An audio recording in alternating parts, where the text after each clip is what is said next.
Bismillahirrahmanirrahim. Assalamualaikum warahmatullahi wabarakatuh. Waalaikumsalam warahmatullahi wabarakatuh.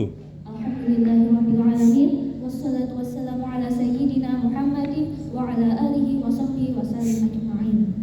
Perkenalkan, nama saya Sinta Firstina Fredwina dari Prodi Pendidikan Bahasa Arab UIN Maulana Malik Ibrahim Malang. Di sini saya akan mempresentasikan esai nasional saya.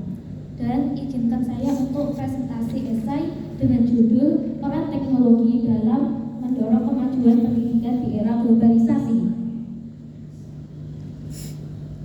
Waduh, galek. Salah satu pilar utama dalam pengembangan suatu negara dan masyarakat adalah pendidikan.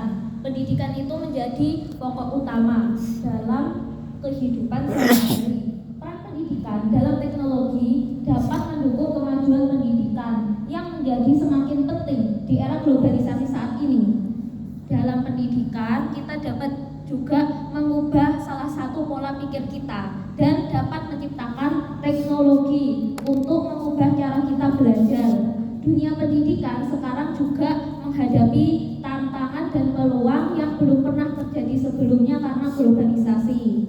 Dan dengan adanya teknologi ini memberikan kemudahan mengakses segalanya dalam pendidikan, termasuk pembelajaran dan inovasi digital, dan juga sekarang sudah ada HP, laptop, dan aplikasi-aplikasi yang lain yang terbaru yang diciptakan manusia untuk memberikan kemudahan.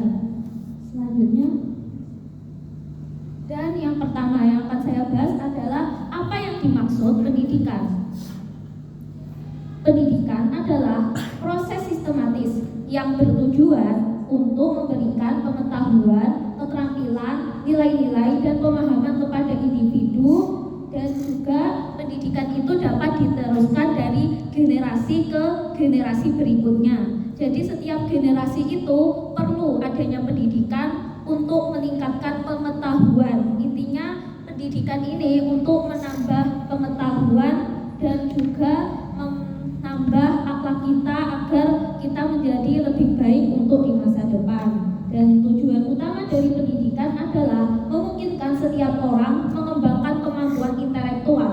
Dari kemampuan intelektual itu, semua orang itu mempunyai kemampuan untuk berpikir kritis dan juga kemampuan untuk bertingkah laku, kemampuan untuk menyalurkan bakat, mengembangkan bakat, dan segala keinginan untuk mendapatkan prestasi dan juga memberikan kesuksesan di masa depan.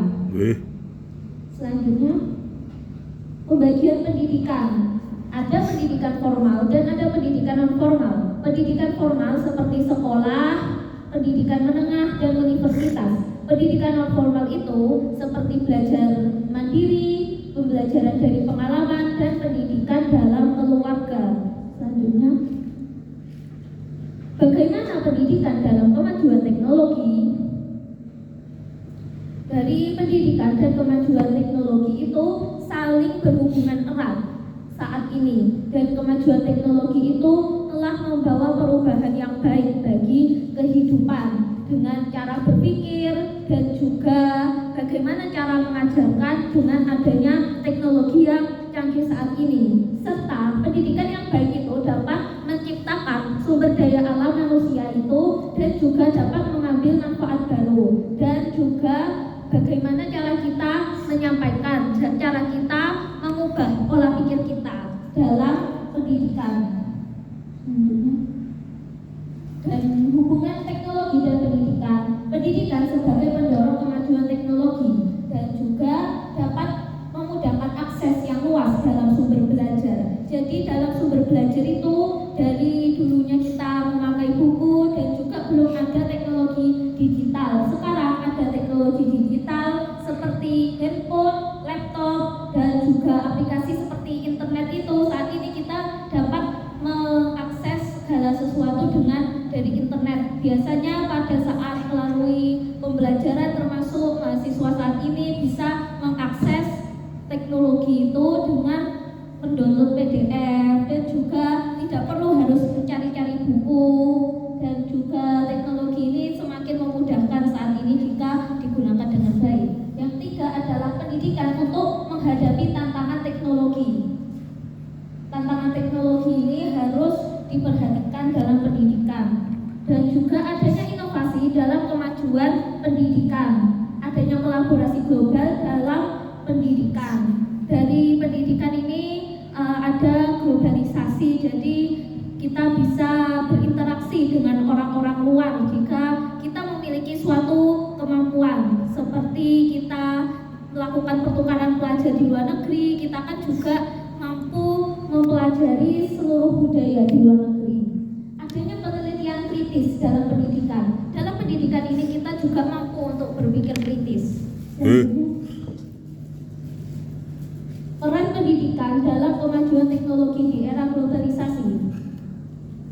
Adanya peningkatan kualitas hidup dan kemampuan kritis dalam pemecahan masalah, peningkatan kemampuan kerja, adanya akses informasi global, persiapan untuk masyarakat global, dan adanya konservasi dalam lingkungan.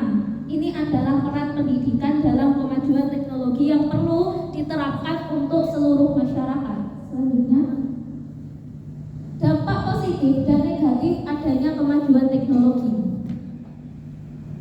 Dari kemajuan teknologi ini kita dapat mengambil sisi positif dan sisi negatif sesuai perbuatan apa yang kita lakukan itu bermanfaat atau tidak bagi kehidupan sehari-hari. Selanjutnya, dampak positifnya adalah membantu meningkatkan kualitas pembelajaran dan membuat pembelajaran itu lebih efektif. Lebih efektif itu kita menggunakan teknologi seperti hal-hal yang baik, seperti mengakses video pembelajaran materi dan juga mendengarkan video ceramah, seperti mendengarkan video yang hubungannya dengan pembelajaran, memudahkan mendapat informasi yang bermanfaat seperti saya jelaskan tadi sebelumnya, adanya PDF, adanya informasi di Google, dan juga memudahkan proses komunikasi yang baik. Dari komunikasi itu kan kita saling berhubungan antara yang dekat, teman yang dekat dan yang jauh itu. Kita masih hubungan erat karena ada teknologi seperti HP dan juga WhatsApp, Instagram, Twitter. Perkembangan teknologi juga telah menghasilkan banyak inovasi baru untuk menunjang proses pembelajaran. Ya, terima kasih Mbak Sipta Kristina Fadila ya. Saya harapkan adik-adik yang lain juga nggak usah baper ya. Ini nanti saya ngomong kamu baper nggak kira-kira ini? Saya kok merasa mendengarkan kuliah 7 menit mas. Untung dasar-dasar pendidikan gitu kan ya. Karena tadi gayanya si Sipta ini itu seperti orang menerangkan makalah di kelas itu ya. Iya. Ya, jadi Sipta nanti kalau nulis harus bisa membayangkan siapa lawan yang akan bertanding. Kalau ngomong dosen, ngomong dasar-dasar pendidikan, dampak ini sudah kenyang ini Mas Sigin ini udah bertahun-tahun ngajari itu. Jadi apa sisi terbaru dari konsep pendidikan yang ditawarkan? Nah, mungkin dengan contoh-contoh konkret, data-data. Oh, ternyata dari data statistik Kementerian Agama dari tahun 2017 sampai 2023 terjadi penurunan literasi keagamaan. Wah, ini adalah wajah suram pendidikan kita. Oleh karena itu butuh adanya akselerasi dalam bidang teknologi. Nah, jadi keren. Kalau yang tadi itu seperti kuliah 70 menit ya, seperti sampean kalau mendengarkan seperti itu ngantuk enggak? Ngantuk, kalau saya ngantuk. Nah, maka strategi presentasinya itu harus powerful. Yang kedua, tatapan mata. Ketika presentasi ya, itu gini, saling berinteraksi begini, jangan bapak-bapak, ibu-ibu sekalian mengarah ke sana, itu kan. Tatapannya kosong ya. Jadi ini pesan terakhir saya ya. Kalau presentasi konsepnya ABCD. Apa A-nya? Audiens. Siapa yang diajak ngomong ya? Pak Sigit, saya ini udah bertahun-tahun tentang definisi pendidikan itu udah kenyang. Sampean kalau lihat film Korea sudah tahu jalan ceritanya, kira-kira lihat apa enggak? Lihat. Masih lihat? Wah, ternyata memang penggemar film Korea. Kalau saya enggak, kalau sudah tahu disepil-sepil sudah tahu, malah enggak di-skip aja, biasanya kan begitu. Yang kedua, behavior ya, perilaku kita di hadapan para reviewer. di depan penguji skripsi, ya, itu harus kelihatan berwibawa, harus menguasai data ya. Tadi kayaknya kurang persiapan ini ya. Ya, yang C, ABC, AC-nya apa kondisinya ya. Ini harus sebelum melawan Fir'aun seperti kami ini. Kami ini kan Fir'aun ya, makhluk yang tidak pernah bersalah kan. Maka gimana cara ngelawannya Pak? Nah, baca surat Al-Quran, doa TPQ apa? Robbi srohli sodari. Ya Allah, lapangkan dada saya ketika saya dibully Pak Angga, ya kan gitu. Lapangkan dada saya. Oh ya Shirley, amri. Ketika presentasi PowerPoint lancar ya, tuh sudah kuning. Apa-apa lancaran gitu. Oh ya Shirley amwalul kedatam bilisan. Ketika ngomong nggak cadel ya. Ya fahu apa artinya? Biar ya gitu ya. Jadi terakhir sekali ya, sebelum biar kamu punya kenangan dengan saya, seperti dalam adagium bahasa Arab dikatakan, nanti kalau salah dikoreksi ya, al-madda muhimun walakin at-ta'rikan madda walakin ruhul mudaris ahum la madawat taroik, bahwa penyampaian materi itu penting, tapi lebih penting lagi apa? Cara menyampaikan materi. Tapi lebih penting lagi apa? Ruhul mudaris. Nah, kamu di sini ini dilatih untuk menjadi ruhul mudaris. Dibully Pak Angga, nanti diberi masukan Pak Segen, nanti diberi masukan Bu Indah, dan sebagainya. Semuanya juga seperti itu. Kami dulu jadi dosen awalnya juga berproses seperti ini. Jadi nanti tolong ya, setelah acara ini selesai jangan buat status ngerasani kami ya. Oh, saya dibully habis-habisan. Hari tergelap dalam hidup saya. Jangan seperti itu. Dan nikmati ini sebagai proses untuk pengendewasaan karakter. Saya kira seperti itu Pak Nasri. Terima kasih. Assalamualaikum warahmatullahi wabarakatuh. Gimana? Oh iya.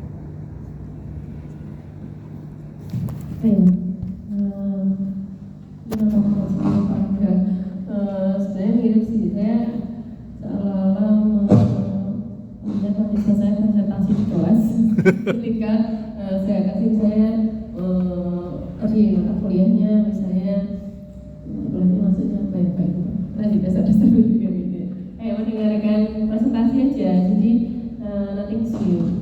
Misalnya dalam konsep tesis seperti ini akan lebih baik mungkin you offer something new, kamu menawarkan sesuatu, atau mungkin bukan, jadi ini essay-nya masih berupanya seperti description gitu ya, hanya definitions, mostly definitive, tanpa mungkin ada kritisan lebih lanjut.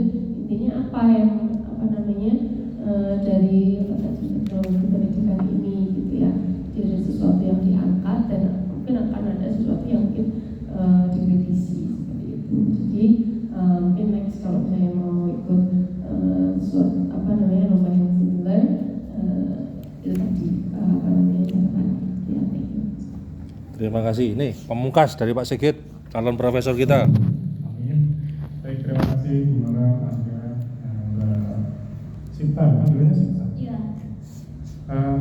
Sudah merah.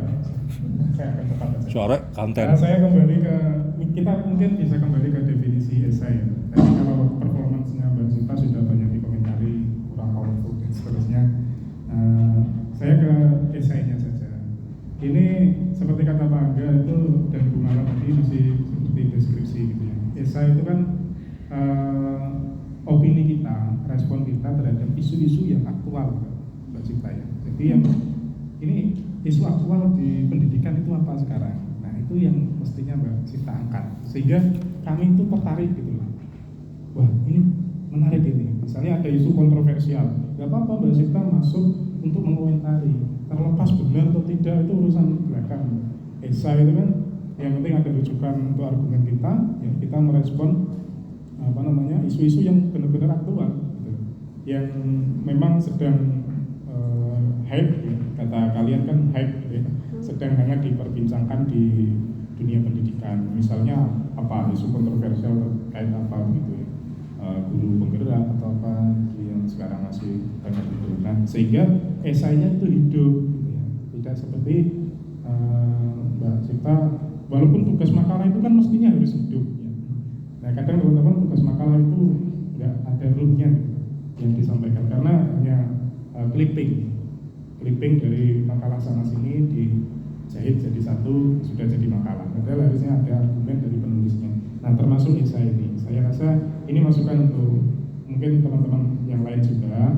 Dalam menulis esai itu cari topik sudah ditentukan, tema sudah ditentukan, cari hal yang baru yang dalam lingkup tema itu, sehingga esainya nanti akan menjadi menarik, menjadi kata Pak Angga tadi ketika dipresentasikan menjadi powerful ya. Dan pembawaan ketika presentasi juga harus yakin, Mbak Sita harus pede karena yang menguasai esai itu Mbak Sita, bukan Pak Angga. Nah, nanti dibully itu urusan belakang. Saya rasa itu, terima kasih Mbak Sita, sukses selalu. Nah, nggak usah nangis. Sekian, terima kasih. Wassalamualaikum warahmatullahi wabarakatuh. Ya jelas, waalaikumsalam lah warahmatullahi wabarakatuh. Nggak ada jawaban yang lain. Selanjutnya sudah selesai ya mulai. Ya, kita lanjut ke tempat yang lain. Ini sudah selesai. Saya boleh jadi.